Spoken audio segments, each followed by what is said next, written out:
World of Warcraft, The War Within geht langsam zu Ende. World of Warcraft Midnight steht in den Startlöchern und kommt mit einem Feature, das sich Fans schon seit über 20 Jahren wünschen. Endlich wird es Housing in World of Warcraft geben. Und darüber werden wir heute sprechen, sowie über die auch etwas weiter gedachte Zukunft des MMOs.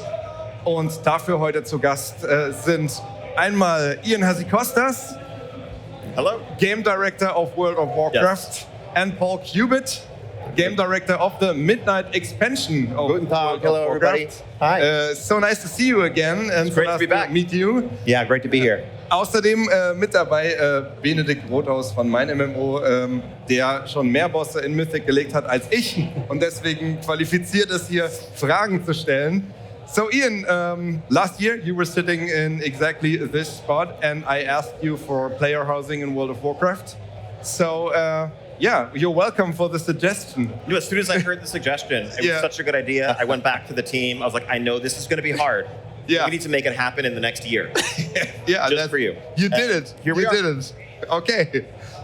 So yeah, if ever a spot is free, you know where to find me, man. Exactly. All right. So, but I think we want to start off with like a little retrospective on the War Within. A lot of interesting stuff happening. The first time that you sort of did the first expansion of a trilogy expansion, which is quite interesting. So, yeah, what do you think went well with it, and what do you think like we had to make adjustments, and are there some adjustments you are quite proud of that you turned around on the go? Yeah, I think this is the biggest, most ambitious story we've ever tried to tell in World of Warcraft. And I think one of the big worries, one of the concerns that we had was whether the community would be okay with a story, with an expansion that doesn't answer all the questions that it asks, with an expansion that ends setting up a new villain, as opposed to, we're the heroes and we've saved the world. And I think we've seen an amazing response, and it's great to be able to really plant seeds that will bear fruit down the line. Like over the course of War Within, for example, many players were wondering what was up with the Haranir. Like we met Orwena, this one character, and they wanted to learn more about these mysterious underground elves. And they're like, it seems like they left something out. But no, we've had this in mind all along. We knew we were going to be coming to Harandar to understand their connection to the world in Midnight. And that's just one example of the way we can build things up and then pay them off. Yep, another great example is the feature that we added in the War Within, which is delves. Delves were something we added into that expansion as a new way for players to experience instance content in a way where they can choose the size of their group, choose their difficulty. That's something that we're planning on continuing forward into Midnight. We have 10 new delves plus a Nemesis delve that we're adding into that expansion as well. So we're taking the building blocks that we've used in the War Within and moving forward into Midnight. Yeah, that's also like what I wanted to ask, because I think I had like a different idea from the get-go when I went into the War Within, that it would be like the main thing that we fight downstairs with Arathi and the Nerubians. But then we had like this goblin side adventure, which was really cool, but sort of like a different story. Of course, it added to the main narrative. Yes. So yeah, it felt like, did you forget about the sword again? But what you're saying is you didn't. No, the sword is going to play a very important role in the World Soul saga. Not necessarily in the parts that we've seen yet, but trust me, we're going to get there. But yes, I think Undermine was one of my favorite parts of the War Within. Because when we tell stories in World of Warcraft, it's not just about characters and specific villains, it's about the world. Yeah. I think we knew that when we were going to go beneath the surface of Azeroth and tell a story there, it was the best opportunity to visit the location of Undermine, right? This legendary underground goblin city that we've heard about. Coming, and now we can go there. Yeah, another really important role that something like Undermine plays is it gives you variety as you're playing through an expansion like the War Within. your final raid boss at the end of 11.0. It's Nerubians. It's dark. It's purple. At the end of 11.2, it's the Shadow Guard. They're dark. They're purple. To have the levity and sort of a different color palette and a different enemy group inside of Undermine is something that provides a lot of value to us. But does it mean that we can expect like maybe a little bit bigger 11.2.5 or 11.2.7 story-wise to like wrap it all up going into Midnight? Yes, we're definitely going to have kind of an epilogue to War Within and a prologue to Midnight.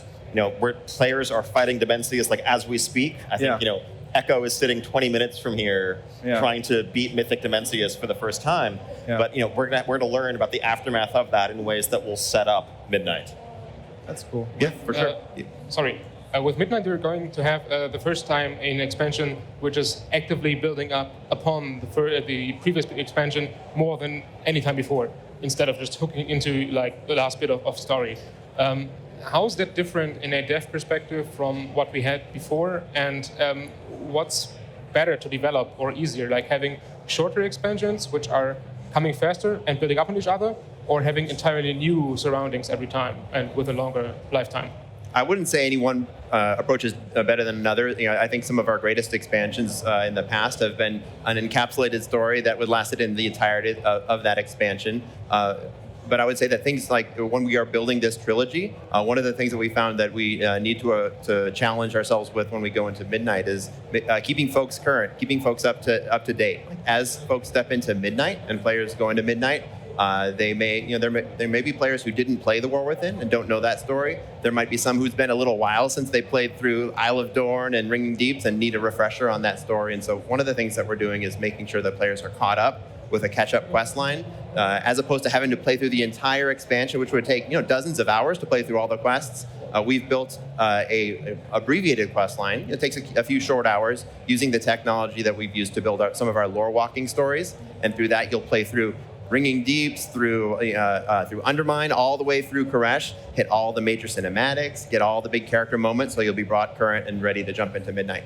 I think one of the most important things as we approach a trilogy, we want there to be that depth for players who have played all of it and understand the lore. But each expansion needs to feel like it stands on its own and is satisfying. It has a beginning and an end. And as Paul said, Midnight, just because it's part 2 of a trilogy, doesn't mean that it's not a great time to come into WoW if you've been away for a while or even for the very first time. With that in mind, why did you decide on going back to old areas like the Eversong Forest and Zulaman instead of bringing entirely new ones? But I think ultimately we would be losing something and giving something up that's very important if we said that we could never tell new stories in any of these old important locations, right? That have also so much, brings about nostalgia, right? Exactly, so much history to them. These are where like the area of Eversong, the area of Kel'Thalas, that is where the Lich King and his forces carved a scar through the earth, where great battles happened.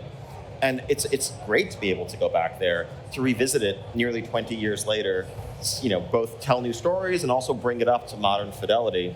And we've seen a lot of excited response from players, especially fans of Blood Elves, to be able to go back and really have that be the center of where the story begins. And we're going to see stories that center on characters that people know. If you played back in those expansions, you'll see Lady Liadrin and Lorthamar like we saw in the cinematic, but also characters like Ramith or Haldoran or Astalor Bloodsworn, maybe lower tier characters, but still folks who are beloved, and we're going to see what they've been up to in the last several decades.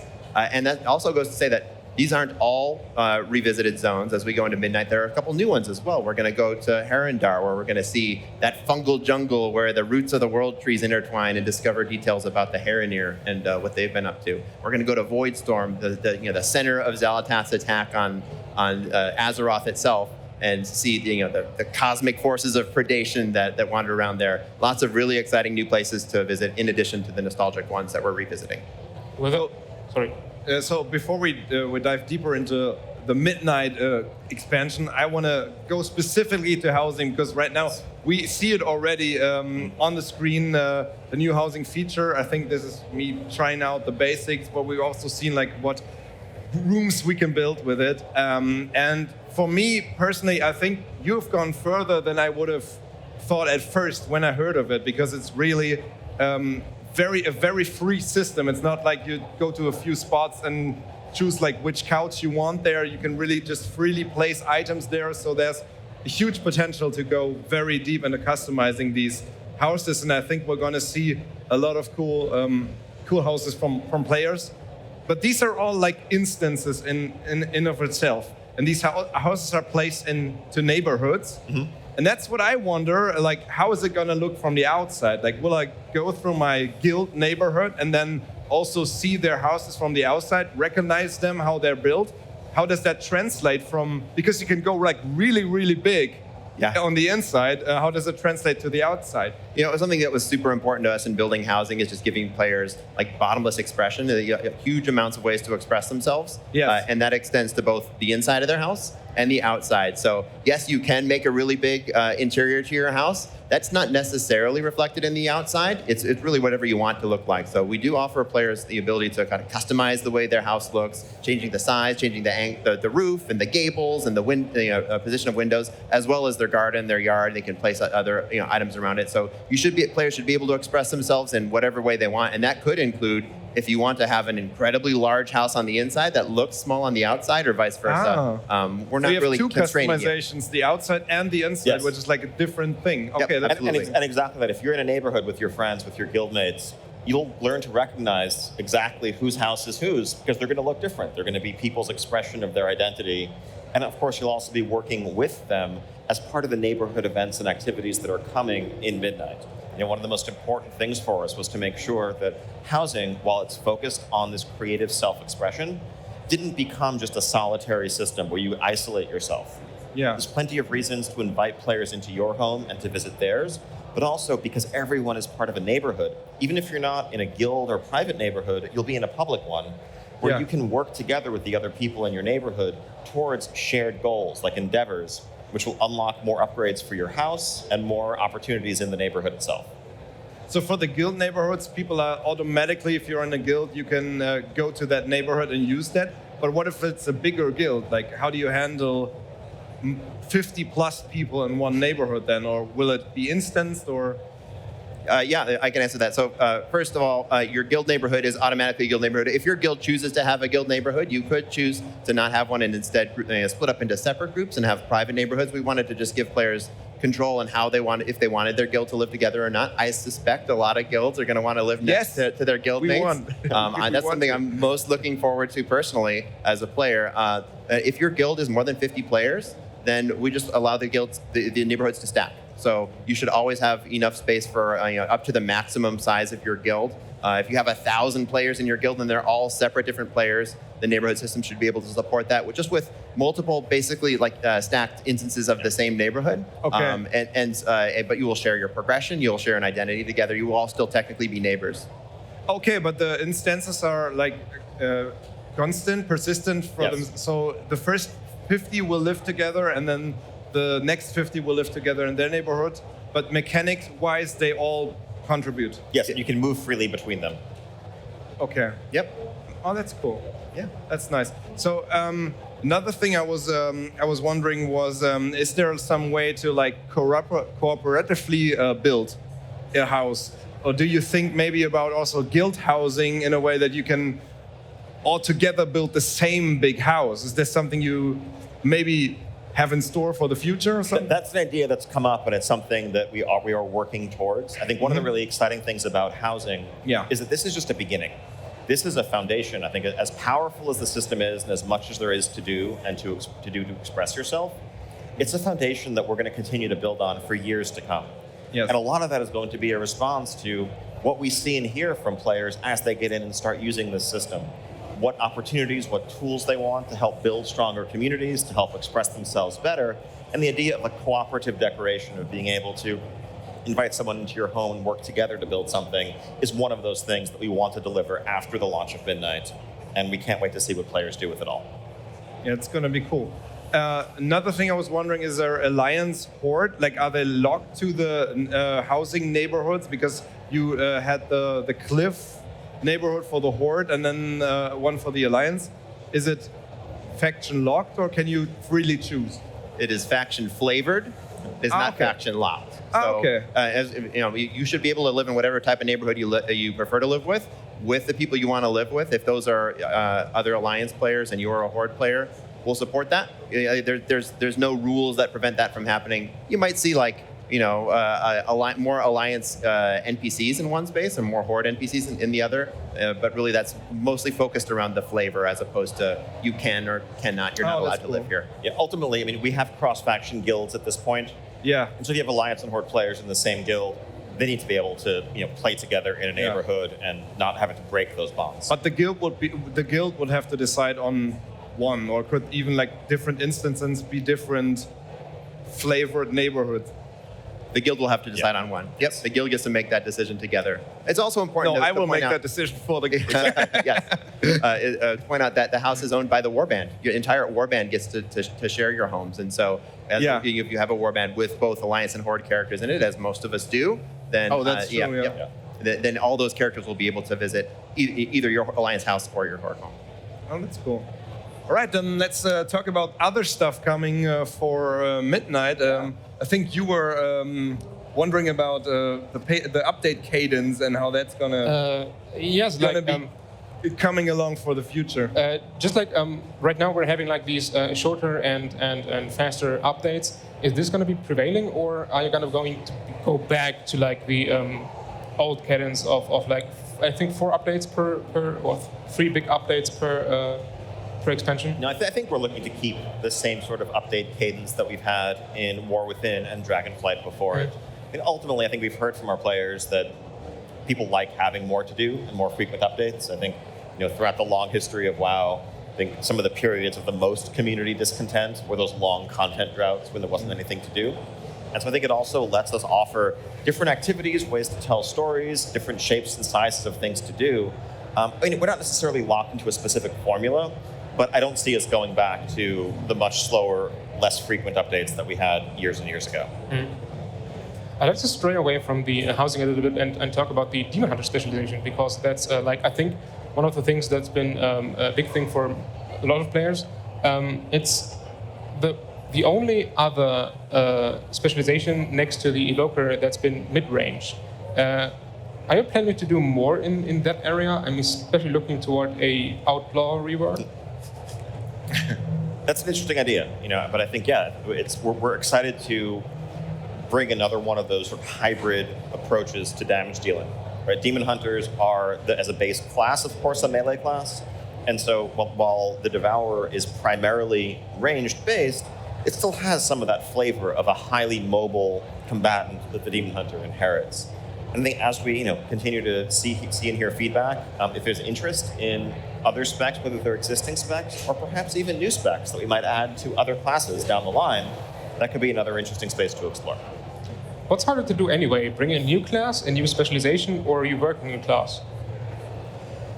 I think adding a brand new class to WoW is probably the hardest thing to do on a lot of levels, right?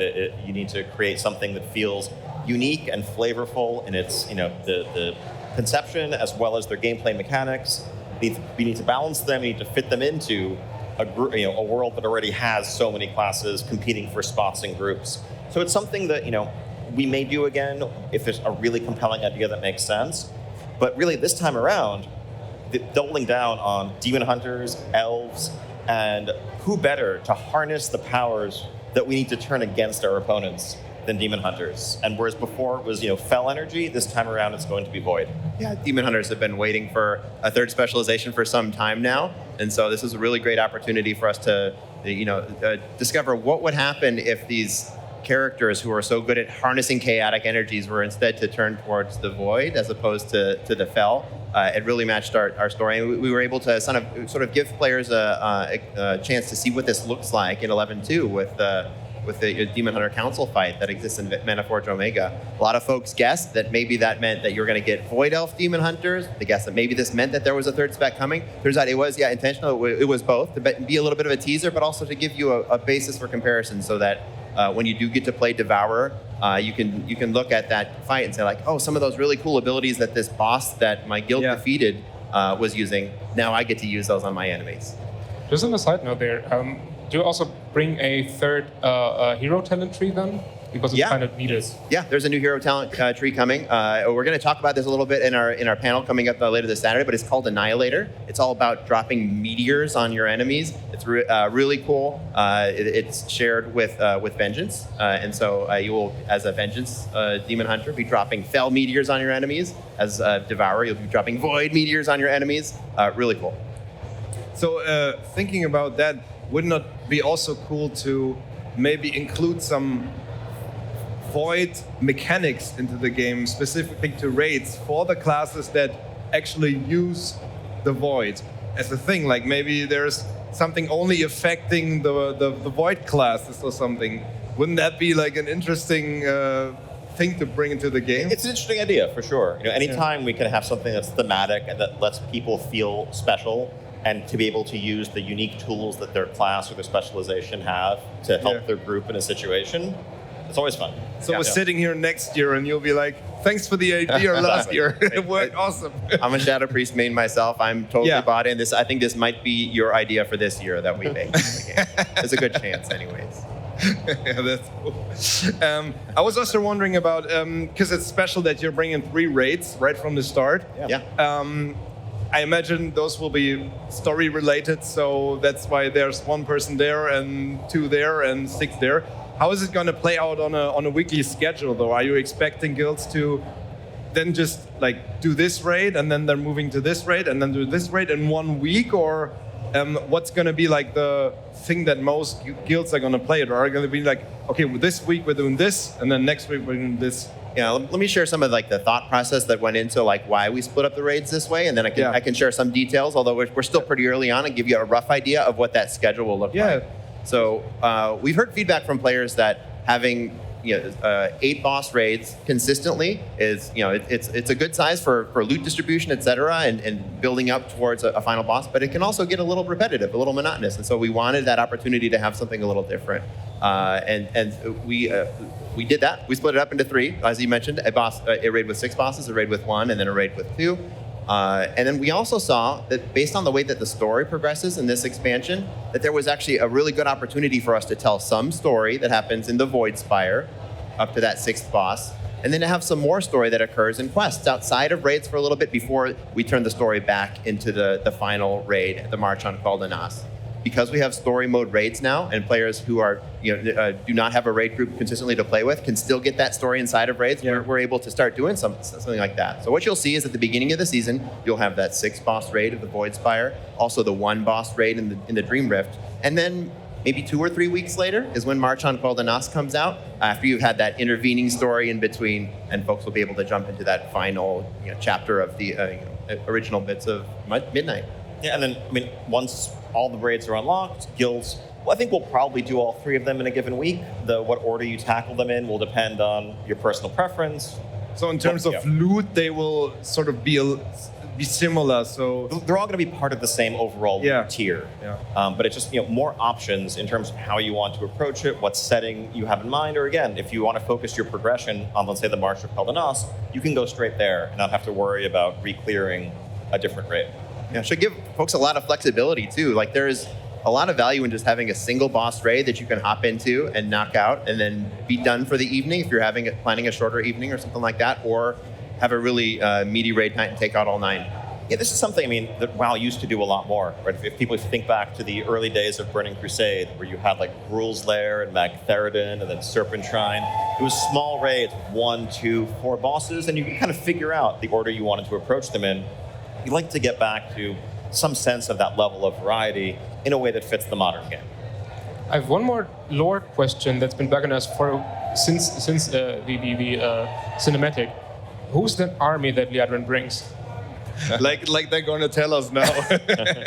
What I can say is that cinematic takes place in the intro to the game. That fight that happens there at the Sunwell, that is sort of parallel to what we saw in Dalaran. The assault on Dalaran, that first major beats, that's where players will be. And so it's meant to be a little mysterious who did the Sunwell call forward. But these are, I can say, forces of the light, forces who are tied to the Sunwell, who are coming to aid the Sunwell and Azeroth itself against Xal'atath's forces. But then if you, can you give us a little preview of of course, you're not gonna tell us that much, but for the expansion, like, is it gonna feel similar like the War Within, that will have like this Sunwell storyline, and then we'll go to a whole different place, or is it gonna be more focused on the same areas and tell like a more focused story on this one thing, this battle between, or this battle for the Sunwell? Yeah, there's so the existential threat to Azeroth is right above the Sunwell. We see that with the Void Storm positioned right above the well with a beam of energy coming down at it. It's really sort of an impressive sight when we see that. But the story does take you all over. You're not at the Sunwell the entire time, and so there will be reasons for us to go visit Harrendar, to visit Zul'Aman, eventually to go into Voidstorm itself. One of the things which I think is most interesting about the story in Midnight is that players have some choice in terms of how they play through it. Your first zone will be Eversong Woods, there in Quel'Thalas, where you are assisting the elves, and that's sort of an overture to the expansion where you'll get to see what's going on with the elves, but also you'll get a taste of some of the story that will lead us into Harrendar. You'll get a taste of some of that story, which will take you off into Zul'Aman. And you'll get the taste of a third story, which is actually sort of zone agnostic. It has to do with Eretor and him interrogating his relationship with the light itself, and that'll take you to some legacy areas in World of Warcraft. But those 3 chapters you can choose to play in whatever order you prefer. Once you've finished all 3, then you come down to the final campaign finale, which occurs in Voidstorm. Cool. Yeah, thank you so much. Unfortunately, this was already our time. We had, I think, a couple more questions, right? So we'll do that next time. Hopefully, we'll get to talk again then. Thank you so much for coming, and thank you for having us. Good luck with wrapping everything up for the War Within, and excited for Midnight. Us too. And housing coming later this year, before War Within ends. Anyone who owns Midnight will be able to start. But you don't have an exact date right now. End of the year in patch 11.2.7. Housing will come. Yeah. Alright. We're looking forward to it, and we'll try it out.